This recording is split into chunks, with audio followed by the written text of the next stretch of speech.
2년 전 고령의 아버지는 유언도 없이 갑작스럽게 세상을 떠나셨습니다. 남매는 아버지가 남긴 유산을 절반씩 나누기로 했고, 아버지가 사시던 시골집은 그대로 두고 다른 재산은 현금화해 똑같이 나눠 가졌는데요. 그런데 얼마 전 아버지 시골집에서 장남에게 더 많은 재산을 남긴다는 내용의 유언장이 발견됐습니다. 아버지는 생전 유언장을 작성하셨는데 이를 자식들에게 알리지 않고 돌아가셨고, 남매는 유언장이 없는 줄 알고 유산을 똑같이 분배한 건데요. 장남은 지금이라도 아버지 유언대로 유산을 다시 나눠야 한다고 하지만 이미 다른 곳에 돈을 써버린 여동생은 난감하기만 합니다. 아버지가 돌아가시고 유산 분배도 끝났는데 뒤늦게 유언장이 발견됐다면 어떻게 되는 걸까요? 여동생은 오빠에게 상속 재산을 되돌려줘야 할까요? 네, 오늘 이 사건 상담실에서는요, 2년 전 돌아가신 아버지의 유산을 놓고 남매 간에 상속 분쟁을 벌이고 있는 50대 여성의 얘기인데요. 뭐 자세한 내용을 좀 살펴보죠. 네, 곰곰 들어보니까 네. 이런 일이 꽤 있을 수 있겠다는 생각이 듭니다. 이 어머님은 지병으로 이미 오래전에 사망을 하셨고요. 지금 50대 남매가 있습니다. 네. 그러니까 오빠가 손 위고 여동생이 있는데 이 상담 의뢰에 있는 지금 여동생분이에요. 그런데 아버님은 혼자 정정하게 80 넘겨 사셨어요. 시골집에서 혼자 네. 지내셨다고 합니다. 저 남매들은 다 출가했죠. 그런데도 굉장히 건강하셨다고 해요. 그런데 2년 전에 갑작스럽게 작은 병이 결국은 이제 걸리셨는데 병마를 이겨내지 못하고 갑자기 돌아가셨다고 합니다. 네. 그런데 유언장도 없었고 이 남매에게 평소에 정정하셨으니까 내 사후에 유산을 이렇게 저렇게 처리하라는 말씀이 일절 없으셨다고 합니다. 그러니까 갑자기 돌아가신 아버님의 장례를 치르고 나서 이 남매는 그럼 이 남아있는 아버지 유산을 어떻게 처리해야 하나 하는 고민에 빠지게 된 겁니다. 예. 이제 그 유산 처리에 대해서 이제 장남이 먼저 오빠가 먼저 재산 반반씩 나누자고 먼저 제안을 했다고 합니다. 예, 아버지의 유산은 크게 두 부로 나눠지는데요. 혼자 사시던 작은 시골집하고 예금인데 이 예금은 시내에서 상가주택이 있었는데 그걸 관리하기 어렵다고 팔아가고 현금으로 가져갔다고 합니다. 그러니까 작은 시골집과 예금인데 사실은 이 장남이 먼저 그 살해자한테 똑같이 나누자라고 했는데 의논 끝에 시골집은 사실은 사시던 데고 뭐 값어치도 얼마 안 되니까 그냥 놔두고 예금만 절반 나누자라고 얘기를 했는데 문제는 이제 이 살해자 여동생께서 예전에 집을 구입했었는데 대출을 받았습니다. 그 대출받은 돈을 이 돈으로 갚아버린 거죠. 그리고 일부는 남편의 사업자금으로 사용했다고 합니다. 예. 자, 이렇게 이제 반반씩 나눴는데 근데 얼마 전에요. 아버지의 시골집에서 참 아버지의 유언장을 발견하게 됐어요. 네, 이제 아버지가 돌아가시고 2년 정도가 흘렀습니다. 아버지 시골집 근처가 이제 개발이 됐나 봐요. 그러니까 아버지 집도 이제 그 철거가 되다 보니까 2년 동안 미루어뒀던 아버지 유품을 정리하려고 남매가 딱 내려갑니다. 그래서 버릴 건 버리고 또 이제 추억으로 간직해야 될 건 간직하고 정리 딱 하고 있는데 벽장에서 유언장이 딱 발견이 됩니다. 예. 근데 그 유언장 내용은 뭐였냐면요. 상가 주택을 아들에게 줄 생각이었던 겁니다. 그러니까 판 돈은 이제 아들에게 주고 시골집은 딸에게 주려고 했던 거죠. 근데 이미 아버지 2년 전 사망을 했고 유산이 다 분배된 상황이지 않습니까? 아버지가 혼자 사시고 또 갑자기 돌아가셨기 때문에 이 유언장의 존재를 남매들은 전혀 몰랐다고 합니다. 예. 그러니까 유언대로 하면은 장남에게 많이 가게 돼 있는 거잖아요. 뭐 특히 이제 현금이 많이 가게 돼 있는데 반반씩 나누다 보니까 사실은 장남 입장에서 유언장대로 보면 아유 안 되겠다 해서 여동생을 찾아가서 내 아버님의 유언대로 좀 재산을 좀 돌려달라고 얘기를 했어요. 맞습니다. 예. 그러니까 처음에 이제 아버님의 유언이 없는 줄 알고 예. 고민을 하다가 이 오빠가 먼저 야 반반 나누자 이렇게 얘기를 했던 거잖아요. 그런데 이제 유언장이 발견됐는데 사실은 이 예금이 더 많은데 이건 오빠 몫이었고 그러니까요. 이 시골집은 여동생 몫이었던 거니까 오빠가 고민을 해본 바 아버지의 유지대로 따라야겠다라고 판단을 한 모양이에요. 예. 그래서 여동생에게 와서 자 다시 아버지 유언대로 나눈 것을 바꾸자라고 이제 얘기를 한 거죠. 그런데 예. 아까 배 교수님 말씀 주셨지만 여동생은 난감해요. 그걸 뭐 현금을 보관하고 있는 게 아니라 이미 집 대출금 갚았고 남편 사업자금으로 들어갔고 그럼 지금 없는 돈을 만들어서 토해내야 되는 상황이 되다 보니까 예. 큰 고민에 빠진 아니 상황이. 저도 이 사건 처음에 저희가 이제 설명하려고 하다가 세상에 이런 일이 있구나. 일단 유산을 나눴는데 아버님의 유언장이 추후에 발견된다면 어떻게 되는 거지? 그러니까 시청자 여러분들 이 사건을 따라오다 보면 아 이런 일이 있구나. 어떻게 해야 있을 수 되는지. 있어요. 자 그래서 오늘 50대 여동생이죠. 궁금증을 정리를 해보겠습니다. 오빠와 합의하에 상속 분할 이미 끝났는데 유언대로 다시 해야 하나요? 상속받은 재산은 이미 다 썼는데 어떻게 해야 할까요?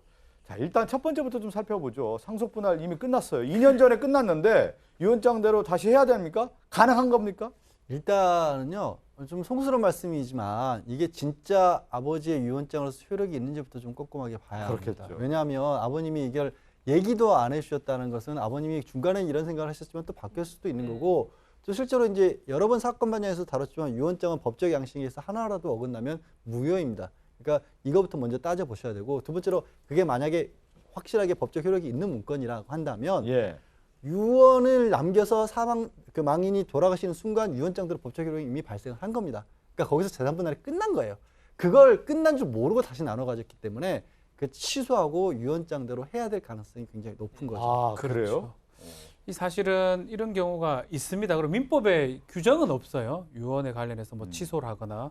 그러면 일반 민법으로 돌아가요. 민법 우리 총칙이라 그러는데, 의사 표시를 할 때 내가 착오를 일으켜서 의사 표시를 했다든지, 아니면 사기나 강박, 마찬가지로 어떤 사람이 유언장을 갖고 있는데 그 유언장을 싹 숨긴 다음에 자신한테 불리하니까 공동으로 받자, 이렇게 했다 하더라도 그 유언장이 발견되고 우리 양 변호사 얘기한 것처럼 적법한 유언장이라면 강박 내지 사기로 또 의사표시를 취소할 수 있습니다. 다만 제한점이 하나 있습니다.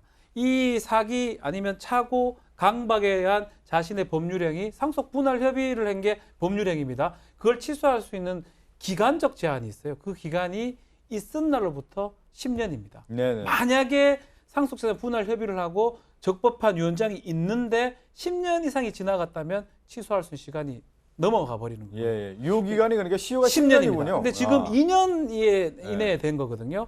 그렇기 때문에 2년 만에 됐기 때문에 유언장이 적법한 유언장이 있다 그러면 그 유언장을 가지고 와서 예. 이때까지 했던 상속 분할 협의는 잘못된 거고 무효다. 그러니까 취소를 하자라고 동생한테 얘기를 할 그러네요. 수가 있습니다. 그 장남인 오빠가 그러니까 아버님의 유지를 받들어서 유언장이 나왔으니까 이 재산 상속을 다시 하자라고 제안이 가능하다. 그러니까 지금 얘기한 것처럼 유언장이 적법하다고 하는 전제하에서 그렇다는 거군요. 그렇습니다. 예. 근데 다만 이제 유언장 내용을 좀 꼼꼼히 따져보면 아까도 생각해보면 어떤 시내에 있는 상가의 주택이라는 것과 시골집의 재산 가치가 어마어마하게 좀 차이가 날 차이가 가능성이 나죠. 많이 나거든요. 그러면 그분의 유언장의 내용에 따르면 이 사연을 보내준 분의 유류분이 또 침해됐을 가능성도 있어요. 예, 예. 그러니까 유언이라고 할지라도 만약에 정말 뭐 4분의 1도 안 된다. 원래 받아야 할 제초 전에 2분의 1도 안 된다 이러면 그 유류분 내에서는 다시 내 거를 주장할 가능성은 있지만 일단은 적법하다는 전제하에서 유언장대로 다시 유산 배분을 해야 될 가능성이 굉장히 높습니다. 또 발견될 수도 있어요. 아, 유언장이 이제 유언장을 많이 쓰면 가장 최근의 유언장이 효과가 있습니다. 또 이렇게 그러면 집을 또 시골집 다 찾아봐야 되는 또 아버니가 마음도 바뀌어가지고 예. 또 동생이 또 발견해 옵니다. 이 유언장 보니까 내한테 주는 걸로 돼 있다. 이렇게 된다면 이건 뭐 예컨대입니다. 예. 그렇게 된다 그러면 그 최신 유언장이 사실 효력이 있기 때문에 실제로 이런 경우가 왜 발생하냐면 유언을 해놓고 어떤 정신적 질환, 치매 같은 거 그런 것 때문에 이런 일이 발생하는 거거든요. 그러네요. 통상적으로는 예. 자필 증세의 유언을 한다든지 그 했다 하면 얘기를 하는 경우가 많고요. 일반적으로 많이 하는 게 공정 증세한 유언을 합니다. 그거는 뭐 공정사무실에서 하는 거기 때문에 당연히 알 수 있는 상황이고요. 예. 그렇기 때문에 이런 상황은 치매에 있던 가능성이 좀 높지 않을까 생각이 듭니다. 근데 저는 좀 그 오빠가 처음에 그런 얘기 하잖아요. 아버님 돌아가시고 반반씩 먼저 나누자고 제안을 했다는 거 아니에요? 그럼 지금 상황 2년이 흐른 시점에서 이제 오빠 경제적인 상황이 어려웠기 때문에 다시 이렇게 유언장대로 나누자 뭐 이렇게 얘기하는 거 아닐까 싶은데 그럼 오빠의 얘기는 의미가 없는 겁니까? 이거? 아니요. 그러니까 네. 오빠의 얘기가 네. 먼저 얘기를 했다가 제안을 한 거잖아요. 우리가 그렇죠. 이제 일종의 이것도 계약이라고 볼 수가 있는 거예요. 네. 그 분할 협의인데 협의라고 하는 것 자체가 아까 박 변호사 얘기한 것처럼 이걸 법적인 행위지 않습니까? 네. 아버님이 남기신 재산을 나눠 갖는 법적인 행위인데 그 법적인 행위를 할 때 있어서 사실은 우리 아버지가 나에게 이 대부분을 줬구나라는 걸 그런 중대한 사실을 네. 몰랐잖아요. 몰랐다. 몰랐고 또 이거를 내가 그러니까 유언장을 뭐 유언장이 뻔히 있는 줄 알면서도 유언장 내용을 펴보지도 않고 그렇게 실수를 한 건 아니고 예, 예. 있는 점들도 몰랐잖아요. 그러니까 그래서 내가 먼저 얘기를 꺼낸 건 맞지만 이거 취소할 수 있다는 겁니다, 법적으로. 그러네. 취소할 수 있다라는 걸 저희가 이제 알려드렸는데 지금 오늘 여동생 입장에서는 뭐냐면 그 돈으로 예전에 집 샀던 대출금을 다 갚았다라는 거예요. 지금 그래서 오빠에게 줄 돈이 없다. 위기입니다. 예. 그러면 다시 그러면 여동생은 오빠에게 그 해당하는 부분을 돈을 현금을 돌려줘야 됩니까? 취소를 하게 되면 소급적으로 무효가 됩니다. 소급적으로 무효되면 지금 유류분까지 다 따져가지고 원래 가야 될 재산 상황하고 지금 변경된 재산 상황하고 그 차액에 대해서 이 여동생은 오빠한테 갚아야 될 의무가 생길 수가 있습니다. 예. 왜냐하면 오빠가 받을 거를 자기가 받았기 때문에 부당이득을 한 거거든요. 오빠는 여동생한테 부당이득 청구도 가능한 상황인데 글쎄 우리 유류분이 꽤 됩니다. 예, 꽤 되기 예. 때문에 좀 더 따져봐야 될 것 같아요. 따져보면 그렇게 많지는 않을 것 같다는 생각인데 오빠가 조금 그냥 저는 2년 뭐 전에 오빠의 마음으로 다시 돌아가면 안 될까요? 그러니까. 그냥 뭐 여동생에게 50% 딱 줬다라 생각하고. 문제가 뭐냐면 예. 자 보세요. 유언장대로 다시 돌려서 이 여동생은 오빠에게 이제 부채를 지게 되는 거죠. 그러네요. 더 받은 걸 갚아야 되는데 네. 유류분 문제가 있으니까 또 소송을 하게 되는 거잖아요. 예, 예. 아, 전 이 남매 사이는 정말 그러네요. 점점 멀어질 것 같은데. 아니 그리고 그 절차를 얘기하다 보니까 저는 더 복잡한 것 같아요. 네. 그리고 이제 여동생분 입장에서는 좀 안타깝게도 받은 돈 이미 다 썼다라고 말씀하실 수도 있지만 그 이익을 여전히 가지고 계신 거예요. 그러네요. 그러니까 돈이라고 하는 거는 우리 돈은 이 딱 이거 뭐 예를 들어서 100만 원이다 그러면 이 돈이 100만 원이 그 모양으로 있는 게 물건으로 있는 게 아니잖아요. 그러니까 내 재산의 이익으로 있으면 그대로 유지가 된 거.